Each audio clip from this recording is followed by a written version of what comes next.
આગામી 3 દિવસ ગુજરાતના કયા કયા વિસ્તારોમાં વરસાદ પડશે? હવામાન વિભાગે નવી શું આગાહી આપી છે? અમદાવાદમાં ગાજવીજની આશંકા છે. આ સાથે આગામી 24 કલાક શહેરનું તાપમાન 37 ડિગ્રી સુધી જવાની પણ આગાહી છે.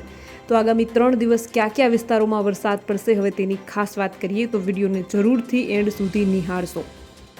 જો તમે પણ ગુજરાતની પડે પડની અપડેટ મેળવવા ઈચ્છતા હો તો હમણાં જ આ ચેનલને સબસ્ક્રાઇબ કરો અને સાથે સાથે કમેન્ટમાં આપેલી લિંક ઉપર ક્લિક કરીને ખાસ આપણા વોટ્સએપ ગ્રુપમાં જોડાવવાનું ચૂકશો નહીં. નમસ્કાર, તમારા બધાનું સ્વાગત છે ધ કાજલ સુવા યુટ્યુબ ચેનલ ઉપર. ગુજરાતમાં હાલ કાળઝાળ ગરમી પડવાને બદલે વાદળછાયું વાતાવરણ અને વરસાદ આવી રહ્યો છે. ત્યારે આગામી સપ્તાહમાં ગુજરાતમાં વરસાદ અને ગરમી કેવી રહેશે તે અંગે હવામાન વિભાગે આગાહી કરી છે. ત્યારે આજે રાજકોટમાં સતત 6થા દિવસે કમોસમી વરસાદ વરસી રહ્યો છે. પડદરીના જીવાપર ગામ ખાતે ગાજવીજ સાથે વરસાદ વરસતા જગતના તાતને માથે ચિંતાના વાદળો ઘેરાયા છે. હવામાન વિભાગના અમદાવાદ કેન્દ્રના મોસમ વૈજ્ઞાનિક પ્રદીપ શર્માએ જણાવ્યું છે કે એક ટ્રફ લાઇન સૌરાષ્ટ્રથી ઈસ્ટ સેન્ટ્રલ એરેબિયન સી સુધી છે, જેના કારણે આગામી 2 દિવસ ગાજવીજની આગાહી છે. આ સાથે 3 દિવસ હળવાથી સામાન્ય વરસાદ થવાની આગાહી છે. આ સાથે તેમણે જણાવ્યું છે કે મહત્તમ તાપમાન અંગેની આગાહી કરતાં કહ્યું કે આગામી 7 દિવસ 3 થી 5 ડિગ્રી તાપમાન વધવાની આગાહી છે. હાલ ગુજરાતમાં ગાજવીજ માટે યલો એલર્ટ આપવામાં આવ્યું છે. આ સાથે તેમણે જણાવ્યું છે કે અમદાવાદમાં ગાજવીજની આશંકા છે. આગામી 24 કલાકમાં શહેરનું તાપમાન 37 ડિગ્રી થઈ જવાની શક્યતા છે. હવામાન વિભાગ પાસેથી મળતી માહિતી પ્રમાણે 11મી તારીખે આખા ગુજરાતમાં અમુક સ્થળો પર ગાજવીજ સાથે હળવાથી મધ્યમ વરસાદની આગાહી છે. 12મી તારીખે અને સોમવારે કચ્છ અને પાટણ સિવાયના તમામ જિલ્લામાં છૂટાછવાયા સ્થળોએ ગાજવીજ સાથે હળવાથી મધ્યમ વરસાદની આગાહી છે. 13મી તારીખે ગીર સોમનાથ, અમરેલી, ભાવનગર, ભરૂચ, છોટાઉદેપુર, નર્મદા, સુરત, તાપી, ડાંગ અને વલસાડમાં છૂટાછવાયા સ્થળોએ ગાજવીજ સાથે હળવાથી મધ્યમ વરસાદની આગાહી છે. રાજકોટમાં સતત 6થા દિવસે કમોસમી વરસાદ યથાવત છે. પડદરી તાલુકાના જીવાપર ગામ ખાતે ગાજવીજ સાથે વરસાદી ઝાપટું પડ્યું છે. નાના એવા ગામમાં વરસાદી ઝાપટું પડતા શેરીઓમાં વરસાદી પાણી ફરી વળ્યા છે. ગ્રામ્ય પંથકોમાં સતત વરસી રહેલા વરસાદને કારણે ખેડૂતોમાં ચિંતાનું મોજું ફરી વળ્યું છે. મગ, અડદ, તલ સહિતના પાકનું વાવેતર કરનારા ખેડૂતો ચિંતામાં મુકાયા છે. નોંધનીય છે કે શનિવારે કોટડા સાંગાણી તાલુકાના વિસ્તારમાં પણ વરસાદી ઝાપટું પડ્યું હતું. આ વર્ષે દેશમાં ચોમાસાની શરૂઆત વહેલી થશે. ગુજરાતમાં ક્યારે પહોંચશે ચોમાસું? કેરળમાં ચોમાસું શરૂ થયા બાદ સામાન્ય રીતે 15 દિવસની આસપાસ ગુજરાતમાં ચોમાસાની શરૂઆત થતી હોય છે. ભારતમાં આ વર્ષે ચોમાસું તેની સામાન્ય તારીખ કરતાં વહેલું બેસે તેવી શક્યતા છે. હવામાન વિભાગે ચોમાસું શરૂ થવાની તારીખની જાહેરાત કરતાં કહ્યું છે કે ચોમાસું તેની નિર્ધારિત તારીખ કરતાં વહેલું શરૂ થશે. ભારતમાં ચોમાસાની શરૂઆત કેરળથી થાય છે, એટલે કે કેરળમાં ચોમાસું પહોંચે ત્યારે ભારતમાં તેની શરૂઆત ગણાય છે. ચોમાસું કેરળ પહોંચવાની આધિકારિક તારીખ 1 જૂન છે. જોકે દર વર્ષે ચોમાસું 1 જૂને જ શરૂ થાય તેવું હોતું નથી, પરંતુ તેની આસપાસના દિવસોમાં શરૂ થાય છે. હાલની સ્થિતિ પ્રમાણે ચોમાસું આગળ વધી રહ્યું છે અને જો સ્થિતિમાં કોઈ બદલાવ નહીં આવે તો ચોમાસું મજબૂત રીતે આગળ વધીને દેશમાં તેની વહેલી શરૂઆત થઈ જશે. કેરળમાં ચોમાસું શરૂ થાય તે બાદ સામાન્ય રીતે 15 દિવસની આસપાસ ગુજરાતમાં ચોમાસાની શરૂઆત થતી હોય છે. એટલે કે કેરળમાંથી આગળ વધ્યા બાદ લગભગ અડધા મહિના કે તેના કરતાં વધારે સમય બાદ ચોમાસું ગુજરાતમાં પહોંચશે. ભારતનો હવામાન વિભાગ દર વર્ષે ચોમાસું કેવું રહેશે તેના વિશે એપ્રિલ મહિનામાં પ્રથમ પૂર્વાનુમાન રજૂ કરતું હોય છે. આ સમયે ચોમાસું ક્યારે શરૂ થશે તેની તારીખ જાહેર કરવામાં આવતી નથી. જે બાદ મે મહિનામાં હવામાન વિભાગ ચોમાસું દેશમાં ક્યારે બેસશે તે અંગેની તારીખની આગાહી કરતા હોય છે. મે મહિનામાં જ આગામી ચોમાસું કેવું રહેશે તેનું બીજું અને મહિના પ્રમાણેનું પૂર્વાનુમાન રજૂ કરવામાં આવે છે. હવામાન વિભાગના કહેવા પ્રમાણે આ વર્ષે ચોમાસાની શરૂઆત 5 દિવસ વહેલી થવાની શક્યતા છે. એટલે કે કેરળમાં ચોમાસાની શરૂઆત 27 મેની આસપાસ થાય તેવી શક્યતા છે. હવામાન વિભાગે આ આગાહીમાં 4 દિવસ પહેલાં કે પછીની ત્રુટિ રાખી છે, જેને મોડલ એરર કહેવામાં આવે છે. ભારતમાં દક્ષિણ પશ્ચિમ ચોમાસું 2 શાખામાં આગળ વધે છે. એક અરબી સમુદ્ર શાખા અને બીજી બંગાળની ખાડીની શાખા. કેરળમાં શરૂ થયા બાદ ચોમાસું આગળ વધીને કર્ણાટક, તામિલનાડુ, આંધ્રપ્રદેશ, મહારાષ્ટ્ર અને ગુજરાતમાં પહોંચતું હોય છે. જ્યારે બંગાળની ખાડીની શાખા પૂર્વોત્તર, પશ્ચિમ બંગાળ, ઓડિશા, બિહાર, ઉત્તર પ્રદેશ સહિતના રાજ્યોમાં ચોમાસાને પહોંચાડે છે. હાલ ચોમાસું ક્યાં છે અને અરબી સમુદ્રમાં ક્યારે પહોંચશે, આ એક અતિ મહત્વનો સવાલ છે. તો તેની વાત કરીએ તો હાલ ચોમાસું જે છે તે હવામાન વિભાગના કહેવા પ્રમાણે ચોમાસું દક્ષિણ આંદમાન સમુદ્ર, દક્ષિણ પૂર્વ બંગાળની ખાડીના કેટલાક ભાગ અને નિકોબારના ટાપુઓ પર 13 મે 2025ના રોજ પહોંચશે. ચોમાસું અહીં પહોંચે ત્યારથી તે ભારતની નજીક આવવાની શરૂઆત થાય છે.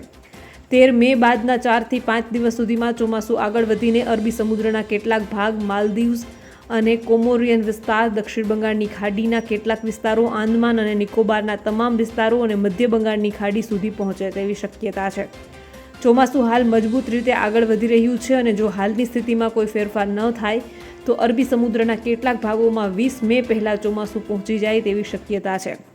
સામાન્ય રીતે અરબી સમુદ્રમાં ચોમાસું આવી ગયા બાદ અને કેરળમાં નિર્ધારિત હવામાન કેન્દ્રોમાં નક્કી કરેલી માત્રામાં વરસાદ પડ્યા બાદ ચોમાસું બેસવાની જાહેરાત કરવામાં આવતી હોય છે. ગુજરાતમાં ચોમાસાની શરૂઆત જૂન મહિનો અડધો પૂરો થયા બાદ આસપાસ થતી હોય છે. જોકે ઘણી વખત 15 કે 20 જૂન બાદ પણ ગુજરાતમાં ચોમાસાની શરૂઆત થતી હોય છે. કેરળમાં જો ચોમાસું 5 દિવસ વહેલું શરૂ થાય અને હવામાનની સ્થિતિ અનુકૂળ રહે તો રાજ્યમાં કદાચ ચોમાસું વહેલું આવી શકે છે. પરંતુ આ તમામનો આધાર ચોમાસું કેરળમાં બેસે તેના બાદ નક્કી થઈ શકે છે. વર્ષ 2020માં 1 જૂનના રોજ કેરળમાં ચોમાસાની શરૂઆત થઈ હતી, જ્યારે 2021માં 3 જૂનના રોજ, 2022માં 29 મેના રોજ, 2023માં 8 જૂનના રોજ અને 2024માં 30 મેના રોજ કેરળમાં ચોમાસું પહોંચ્યું હતું. કેરળમાં ચોમાસું પહોંચ્યા બાદ ઘણી વખત એવું બન્યું છે કે તે આગળ વધતું અટકી જાય છે અથવા તે નબળું પડી જાય છે અને ઝડપથી આગળ વધી શકતું નથી. આવા સંજોગોમાં ગુજરાતમાં ચોમાસાની શરૂઆત મોડી થતી હોય છે. હવામાન વિભાગે આ વર્ષે તેના પૂર્વાનુમાનમાં કહ્યું છે કે ભારતમાં ચોમાસામાં સરેરાશ કરતાં વધારે વરસાદ થશે. હવામાન વિભાગ પ્રમાણે લાંબા ગાળાની સરેરાશના 105% જેટલો વરસાદ થવાની શક્યતાઓ દર્શાવવામાં આવી છે. તો બીજી બાજુ ગુજરાતે વરસાદની હાલત બગાડી છે. હવે મેઘરાજા ખમ્મા કરો. ગુજરાતમાં સતત 6 દિવસથી કમોસમી વરસાદ વરસી રહ્યો છે અને તે બંધ થવાનું નામ નથી લઈ રહ્યો. ત્યારે આજે પણ રાજ્યના ઘણા બધા જિલ્લામાં કમોસમી વરસાદને પગલે જે છે તે તારાજી સર્જાય છે. ત્યારે કયા જિલ્લામાં કેટલો વરસાદ પડ્યો તેના વિશે માહિતી હવામાન વિભાગ દ્વારા આપવામાં આવી છે. ગુજરાતમાં સતત 5 થી 6 દિવસથી કમોસમી વરસાદને કારણે લોકો હવે ત્રસ્ત થઈ ગયા છે. ત્યારે આજે પણ રાજકોટમાં સતત 6થા દિવસે કમોસમી વરસાદ યથાવત જોવા મળ્યો હતો, જેમાં પડધરી તાલુકાના જીવાપર ગામ ખાતે ગાજવીજ સાથે વરસાદી ઝાપટું પડ્યું હતું. નાના એવા ગામમાં વરસાદી ઝાપટું પડતા શેરીઓમાં વરસાદી પાણી ફરી વળ્યા. ગ્રામ્ય પંથકોમાં સતત વરસી રહેલા વરસાદના કારણે ખેડૂતોમાં ચિંતાનું મોજું ફરી વળ્યું છે.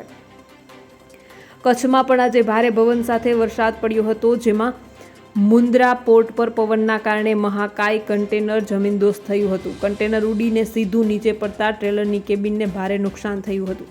જોકે આ મોટી દુર્ઘટનામાં કોઈ જાનહાનિ નથી થઈ. કન્ટેનરનો દરવાજો ખુલ્લો રહી જતા હવા ભરાઈ જવાથી પડ્યું હોવાના તારણ સામે આવ્યું છે. જોકે આ ઘટનાને લઈને મુન્દ્રા પોર્ટમાં કામ કરતા કર્મચારીઓમાં ભયનો માહોલ ફેલાઈ ગયો હતો. યાત્રાધામ શામળાજીમાં આજે ભારે પવન સાથે ધોધમાર વરસાદ પડ્યો છે, જેમાં સતત 4થા દિવસે જિલ્લામાં કમોસમી વરસાદ પડ્યો છે. જેમાં વરસાદના કારણે શામળાજી બજારમાં પાણી ભરાઈ ગયું હતું. સાથે જ મંદિર જવાના રસ્તા પર પણ પાણી ફરી વળ્યું હતું. અહીંયા ભારે પવન સાથે વરસાદે તોફાની બેટિંગ કરી હતી. જામનગરમાં પણ આજે કમોસમી વરસાદે માજા મૂકી હતી, જેમાં જિલ્લાના ગ્રામ્ય વિસ્તારોમાં બપોર બાદ કમોસમી વરસાદ સાથે ભારે પવન ફૂંકાતા વીજ પોલ પણ જમીનદોસ્ત થયા હતા. ખાસ કરીને કોઝા, નાના થાવરિયા સહિતના ગ્રામ્ય વિસ્તારોમાં ભારે પવન સાથે વરસાદ પડ્યો હતો. જામજોધપુરમાં પણ બપોર બાદ આજે ભારે વરસાદ પડ્યો હતો, જેમાં 1 થી 1.5 ઇંચ જેટલો વરસાદ જામજોધપુર શહેરમાં ખાબક્યો હતો. સાથે જ ગ્રામ્ય વિસ્તારમાં પણ વરસાદ જોવા મળ્યો હતો. જોકે આ કમોસમી વરસાદને કારણે અહીંયાના ખેડૂતો પણ ચિંતામાં મુકાઈ ગયા છે. દ્વારકામાં પણ આજે ફરી કમોસમી વરસાદ પડ્યો હતો, જેમાં જિલ્લાના ખંભાળિયા પંથકમાં ધોધમાર વરસાદ જોવા મળ્યો છે. ખંભાળિયા તાલુકાના કંડોળા, બજાણા, કોલવા, લખાસર અને તરગડી સહિતના ગ્રામ્ય વિસ્તારોમાં ધોધમાર વરસાદ પડ્યો હતો. ભાણવડ તાલુકામાં પણ વરસાદ નોંધાયો છે. જોકે અહીંયા પણ કમોસમી વરસાદને કારણે ખેડૂતોના પાકને ભારે નુકસાન થયું છે. અમરેલીની વડી ગ્રામ્યમાં પણ આજે કમોસમી વરસાદ પડ્યો હતો. અહીંયા સતત 5 દિવસથી પડી રહેલા વરસાદને કારણે ખેડૂતો ચિંતામાં મુકાઈ ગયા છે. દેવગામ, દડવા, મહીપાદર, હનુમાન, ખીજડીયા અને ચોકી સહિત આસપાસના ગામોમાં વરસાદ વરસ્યો હતો, જેના કારણે ભર ઉનાળે અહીંયા ચોમાસા જેવો ઘાટ સર્જાયો હતો. રોડ રસ્તાઓ પર પાણી વહેતા થઈ ગયા હતા. તો બસ આજના વિડીયોમાં એટલું જ. જલ્દી જ મળીશું એક નવા વિડીયોની સાથે. ત્યાં સુધી જોતા રહો ધ કાજલ સુવા યુટ્યુબ ચેનલ. નમસ્કાર.